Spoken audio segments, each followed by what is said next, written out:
Sir, bakit ba paiba-iba pa yung pangalan na ginagamit nyo sa mga official documents? Minsan kayo si Yang Chansin, minsan Tony Yang kayo, minsan naman Antonio Maestrado Lim. I will not hesitate to cite it in contempt if you violate these proceedings. The internal rules, I will invoke Section 11 and your former congressman, and you know that. I never cited in contempt, Mr. President. Well, in fact, I just raised a point of order. Kaya sir, takot ako sa iyo. Hindi. Thank you. Hindi ka dapat matakot for as long as decide or discuss to commit a crime and actually do it. More or less ganon ang takbo ng ano. Thank you, Mr. President. And you will agree with me, Mr. President, that under the conspiracy theory, mayroon pong tatlong klase ng principal. The Chinese national was appointed mode of operations as described. Tama po ba? Yun yung kinakonduct, yun yung ginagawa nitong Davao Boys and Girls. Ganun po yung sistema po ng how you will refund yung operational Iba ng hairdo niya eh. I'm just reminding the resource person. So, the next to interpolate is Congressman. At alam ninyo yung due process. At alam nyo ba paano pahalagahan? That the person of Mayor Rodrigo Rua Duterte and his son, Paulo Pulong Duterte, are directly involved with the illegal drug trade in Davao City. Mayor Rodrigo Rua Duterte is in partnership with...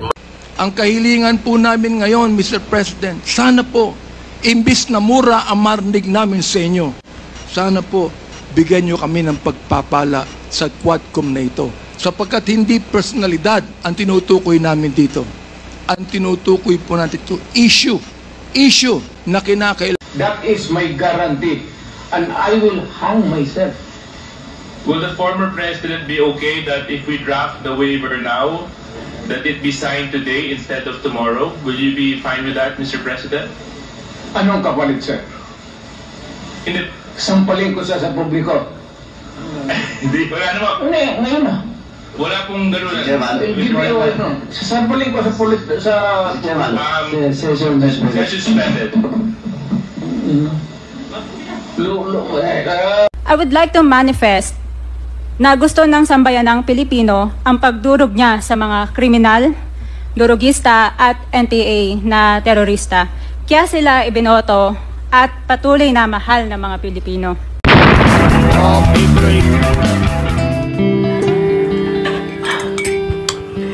Kining illegal nga drugas mga bay, usa ni sa mga dagko kayong problema, dili lang diri sa Pilipinas, kung dili tibuok kalibutan ning problema ha mga bay.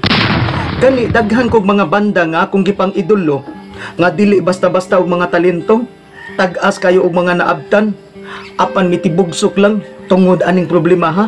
Sama sa Alice in Chains, kining Nirvana, Soundgarden, Blind Melon ug uban pang mga banda mga bay.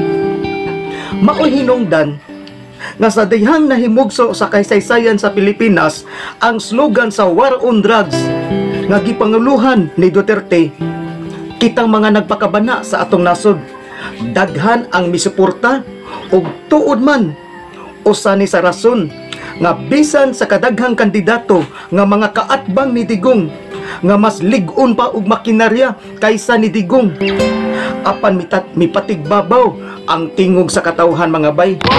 Ug garbo nako nga bisag sa akong kamayukmok mga bay, nahimo kong tipik og kabahin ning maong kasaysayan sa atong henerasyon sa eleksyon. Naay uban nangutana nako kung unsa day kanang hinungdan nganong nawala ang akong suporta ni Duterte. Ato nang tubagon human ning atong intro mga bay.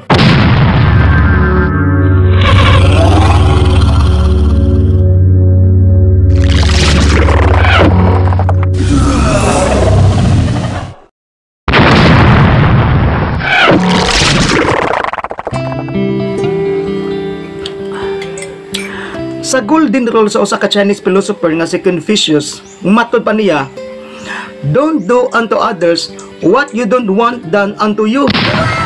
Maunay eksena karon sa Quadcom nga diin sa kabanha ni Digong kaniadto nagsanga-sanga na ang mga consequences o karon nga nahiagom sila sa mga controversial.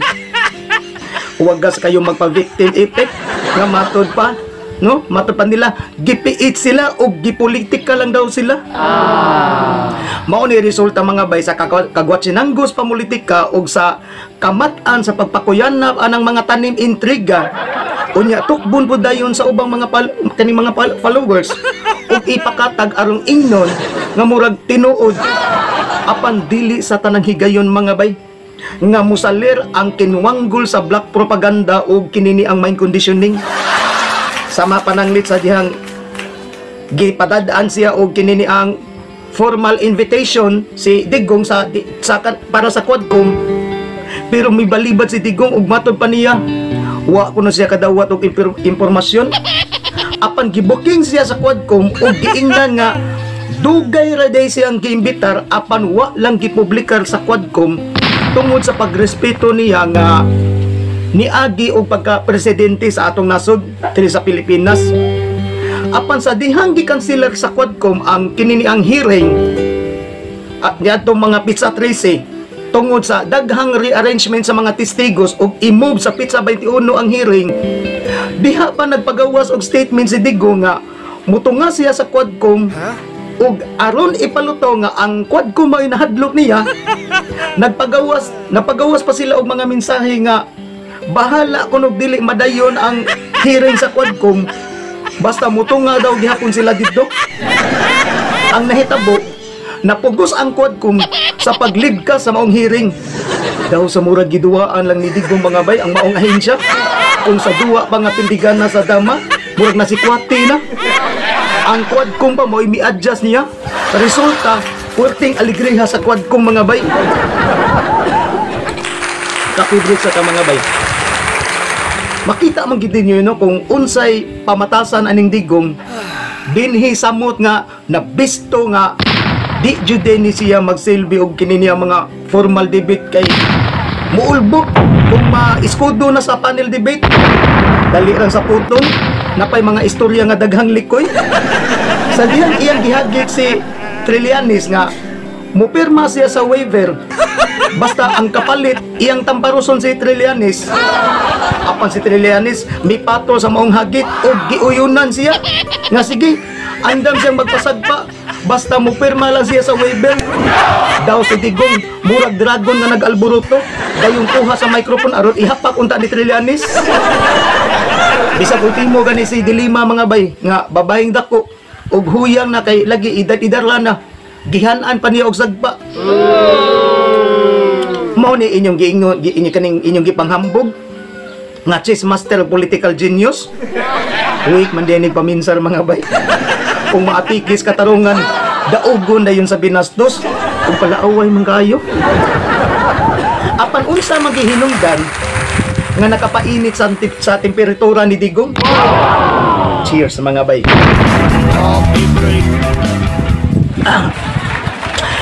On the record sa Quadcom og sa publiko kitang tanan nagmonitor nakasaksi nga sa atubangan mismo ni Digong giladlad ni Trillanes ang listahan sa mga cheque sa manager nga gibayad ngadto ni Digong ngadto kang Inday Sara, Apil si Pulong, si Basti Duterte ug hasta ang common law wife nga si Hanilit Avancenia. Matod pa ni Senador Trillanes, we have evidence to link that the bank accounts of Duterte na ang pumasok na pagkapirahan sa kanya ang mga deposit sa accounts ni Duterte ay galing sa mga grupo ng mga drug lords. Matod ba ni Trillanes, Duterte's war on drugs is fake because he is the lord of all drug lords. Napagtagpi-tagpi namin na piki ang war on drugs para proteksyonan ang mga sindikato niya. Pinapatay nila ang kompetensya at nang naging president na siya, ginawa na niya ang National Death Squad. Matod pa ni Trillanes, nakadawat kuno ang pamilyang Duterte og 10 million kada buwan o kada unom ka buwan gikan sa mga sindikato sa drugas, butang nga maoy nakapapungot og nakapaulbo ni Digong.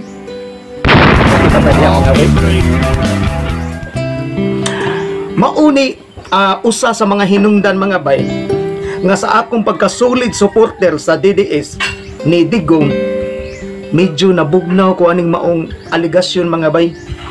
Hinuon kining tanan dili pa ni kumpirmado kay lagi mga pasangil pa lang ni. Apan sa dihang nahuman na lang ang termino ni Digong ug nahibong na lang ta nga nganong wala pa man gihapon ni wagtang ning problema ha, hangtod nga wa nato damha nga migawas ang pasangil ni Las Cañas nga si Digong di ay maoy drug lord sa tanang drug lord nga daw ang katuyuan sa tukhang para masulo ang sindikato sa drugas. Ang gipanghambog nga war on drugs usa lang di ay kaprantalya sa tinuod nga drug rival. Dinhi luyo sa kainit sa atong suporta sa pagtuo nato nga iyaning wagtangon sud sa 6 months lang, sud sa unong kabuwan. Usa ni sa nakapabugnaw ug nakapasagmuyo sa ubang dumadapig. Nakapasagmuyo ni nato mga bay. Disappointed kita aning mga kining mga hitabua. Cheers at akadian mga bay. Apan abi nimo no, sa tinuod lang, abi ninyo sa tinuod lang jud, kining extrajudicial killing, kining AJK sa tuyo nato, luyo sa atong pagtuo nga mahawas ang atong nasod aning problema sa drugas. Bisag supak sa akong buot, uyon ko sa tukhang bisag user pa ka, bisag mahimo pang collateral damage ang mga inosente, kung ang kapalit man lang nga makalingkawas lang ang Pilipinas aning suliran sa drugas mga bay. Bisag sumpaki sa akong prinsipyo sa human rights, bisag matuis pa ang akong common sense, andam na kong dawaton mga bay, bahalag illogical sa akong paminsal. Gidawat na unta na nako. Apan sa dihang nigawas ning maong aligasyon, agoy, unsa man ni mga bay, war on drugs pero para masulo, wa ka ta mabudol ani. Muna nga murag dihang dapita mga bay nga medyo distansya sa ako anak. Nakawang lang ang atong pagsalig, nasayang lang ang atong suporta. But atong laruhon, but still dili pa jud 100%, no, dili pa 100% ka mituo ko ani kay lagi kining mga isyu ha, mga pasangil pa lang ni. Apan dili jud malikayan nga namansahan na jud, no, namansahan na jud sa mga pagduda ang atong pagtuo mga bay. Og sa luyo sa daghang problema sa Pilipinas sama aning pagsakas mga palitonon kining mga kalamidad, labi na karon nanansay lang bagyo nya napay nagduong bagyo ug unsa pang kininiang mga trahedya nga naghasi sa atong nasod. Disturbo na kaayo no nga ultimo kining controversial sa mga Duterte ato pa jung gahinan og panahon para makiglantugi lang ko sa mga DDE supporters. Kamo na lang sa anak mga bay. Sa ako nang giingon atong klaruhon, no? Ato lang klaruhon. Dili pa 100% nga mituo ko ani, no, nga mituo ko aning tanan. Pero ang punto nako, obligasyon na sa mga Duterte nga limpyuha usa na ang inyong mga problema, pinaagi sa patas nga hearing, di na to daugon sa mga balasubas nga intriga kanang mga saba-saba sa mga pamalikas kay mga bay luoy na kayong atong nasod. Daghan na kayo nig problemang giatubang.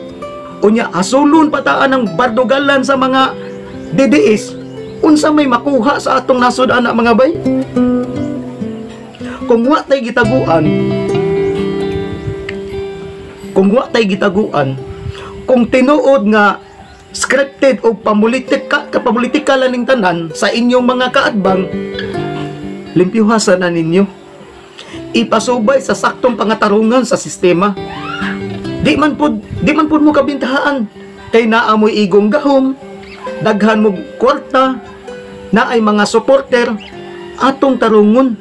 Di ta magsinurambo kay kaming mga uyamot lang nga mga neutral as pro-government. Wa may problema na mo musuporta mi kung tukma sa panahon ug haom sa posisyon para mulambo ning nasura.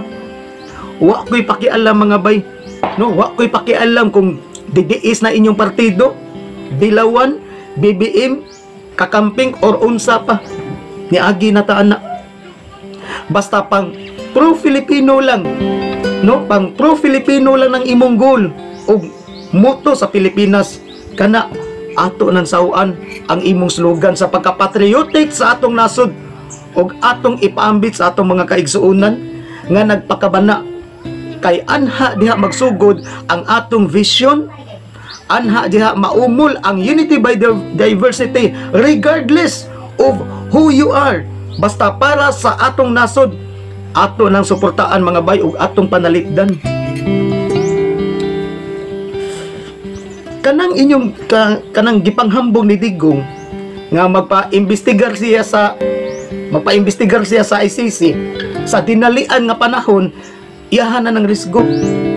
Dinhini mo maila kung unsa siya ka mapatakaon magrawraw, wa niya huna-hunaa nga daghan sa iyang mga kaubanan ang maamong. Kung ako pa'y bato, may pagmangamong na lang ko sa tanan akong kasayuran. Kini si Digong na obserbaran ako nga ang inistoryahan na ni daghang contradiction. Nakalimot siya nga iyaning gipalagpot ang ICC during his time. Unya karon iyang gihagit ora mismo nga imbestigaron siya. Lahi na ni nga Digong, no? Lahi na ni nga Digong atong nailhan karon. Dili sama sa atong pag-ilan niya kaniadto nga malingaw ta sa iyang karisma. Karon disturbing og muragdangan sa Pilipinas kaayo ning iyang mga tagautaw. Wa ni personalan mga bay, no? Wa ni personalan, issue for issue lang. Og balikon ako, it's not our responsibility nga mugahin ba mi og panahon para limpyohon na inyong pagduda, no? Para limpyohon ning kaning among mga pagduda. Obligasyon o rights na ninyo o rights na namo nga mupili og leader kung unsay among mauyunan. Nothing personal, it's about accountability. O kamo na apan bisan pa man, no? Apan bisan pa man ato ning ipakapin as a former as a former supporter, as a former follower ni Digong. Bisag mayukmok lang ko, no? Bisag ubos lang ko nga dumadapi ni Digong kaniadto. Sa karakter ni Digong sa una, without these barriers of doubts and controversies, heartily, I love Digong. I love the charisma of Digong. I love Digong sa tinuod lang. Pwede pa ni mabalik ang among pagsalig mga bay. Ipaagi lang sa sakto nga proseso. Ipaagi sa patas nga sistema. Pero kung wa mo'y salig sa Pilipinas, sakto si Digong nga adto na lang libyuha sa ICC aron makafocus ang gobyerno sa Pilipinas ug maminus-minusan ning maminus-minusan ning kabanha sa red tagging, character assassination ug unsa pa ning disturbo nga mga tagautaw sa balasubas. Dere lang kukutob og rock and roll natong tanan mga bay.